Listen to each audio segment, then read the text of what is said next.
Hello, dear Esther. Nice to meet you here. Thank you for accepting my invitation and being my guest here. We are going to talk about online tutoring, and let's start by introducing yourself. Tell us about you. Okay, it's nice being here, Ken. I'm really glad you reached out to me for this. It's really nice. Okay, so my name is Esther. I'm a Nigerian and I am an online tutor. I've been teaching for over 10 years, both online and offline. So it's really, it comes natural. So let's see how this goes. All right. Why did you decide to be an online tutor? Okay. Basically to reach, okay, First of generally. all, first of all, let's clarify. Do you see any differences between saying online tutor and online teacher? I don't, there's really no difference when it comes to it, just different English languages. Okay, just different. A tutor is someone that teaches. Okay, and also a teacher is Right. someone that teaches. So basically we're doing the same thing, so just difference in languages, that's all. Okay, okay. And why did you decide to be? But by the way, what you are an online tutor, or you call yourself online tutor or online teacher? I call myself an online tutor. Okay, great. And why did you decide to become an online tutor? All right, basically, it's to be able to reach more people, aside from getting another source of income. It's basically also because yeah, I'm going to be able to reach a wider group of people. I'm going to be able to interact with other cultures and know, okay, how is teaching done in, let's say, the UK as compared to Nigeria, where I'm from, okay, or India or some other place. All right, so that's basically Mm. the idea behind teaching online. So you do only online tutoring, right? Not just, I do also a physical tutoring. Yeah. Okay, perfect. And Okay. what experience and qualifications do you possess so far that are relevant to your position? I mean, online tutoring.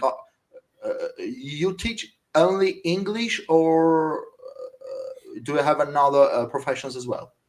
Okay. I'm basically, I major on English language, especially for early years.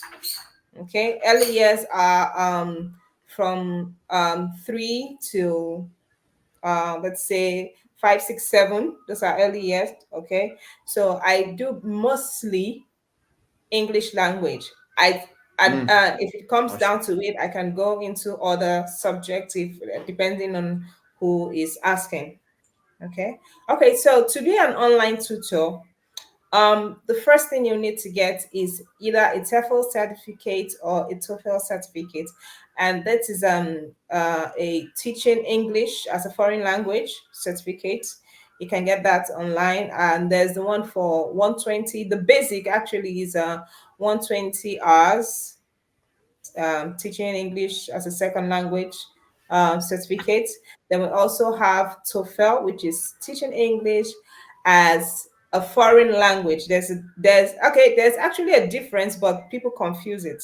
We also have CELTA,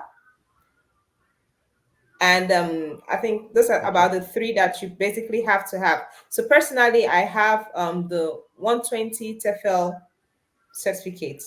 Aside from having a beginner's certificate in early English, early childhood Montessori certificate also. Yeah. So that is basically for the Montessori method of teaching, which is what we use for preschoolers. What kind of students do you teach? I mean, you teach for universities or for schools? Yes, I can prepare students for their university exams, SAT, IELTS, and other other exams, okay, that they are interested in. Although I'd love to major on mostly early years, and probably if I have to go ahead, I have to go with business English for adults or conversational English for adults. This would, those are kind of my areas of specialty. So yeah, that's it. Okay, great. As I see from your descriptions, you have here written uh, phonics, about phonics. How do you use phonics? Okay, so phonics is the way the English alphabets are being pronounced. Okay, they are the sounds that the English alphabets are being.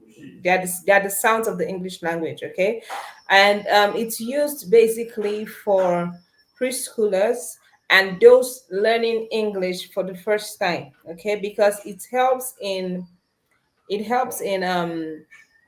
when it comes to reading and pronunciation. Okay, so phonics, instead of saying the letter A, it is pronounced as A, because when you want to say call pronounce the word apple, it's pronounced apple, not apple. Okay, so that's where phonics comes in. And also another example is it also teaches how to merge. Okay, it basically helps in learning to read. It helps in the process of reading. All right, so if you have let me use bag. Okay, so we have Hmm. B-A-G. We can't say Okay. bag. It has to be Right. B sounds B, A sounds A, and G sounds G. So putting it together, that sounds bag. Okay. All right, so that's Uh, basically what phonics is for. so it's mainly for beginners, right? As I get Yeah, you it's right. yes, it's mainly Okay. for beginners. Okay, great. And you teach also math, right? Math. Yes, I do. Yeah.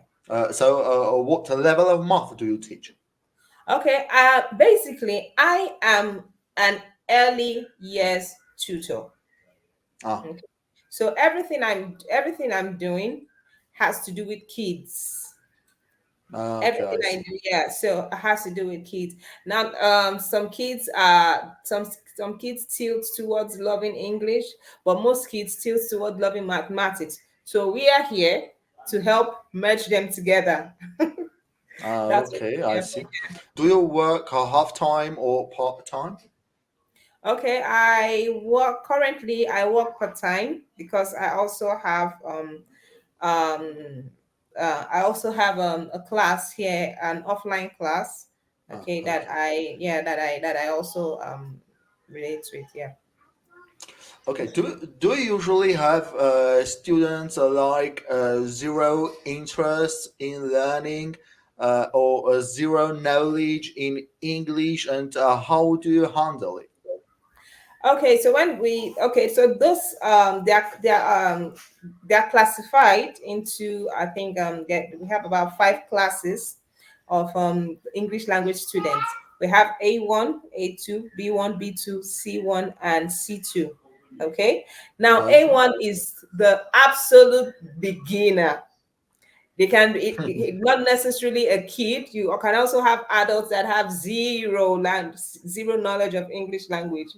How usual do you react to negative feedback from parents or students? Wow, that's Very interesting question. very interesting question. Okay, all right. I'm going to give an example. I had this student I was teaching. So she's actually about 5 years old, and I had to speak with the parents one of those days, and I'm like, okay, what do you think we can do? Because you can't keep spending money, and she isn't, getting her your money's worth and all that.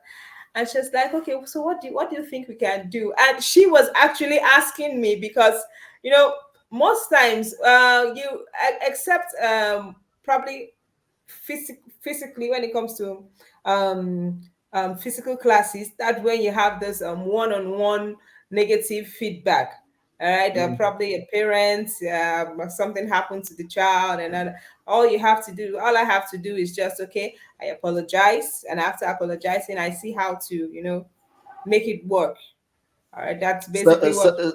so you work together. Yeah, yeah, yeah. You have to, for each student, you have to work together with the parents, because No. after teaching, if you're done teaching a child and there is no follow-up by the parents, it usually has a negative effect, because most times the student loses interest if there's no follow-up.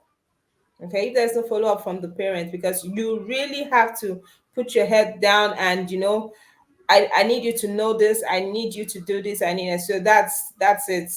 You have to go with the process. You can't leave it for just the teacher. Okay, the teacher just does her own part, while as a parent, because you are the one sitting with your child. So that's it.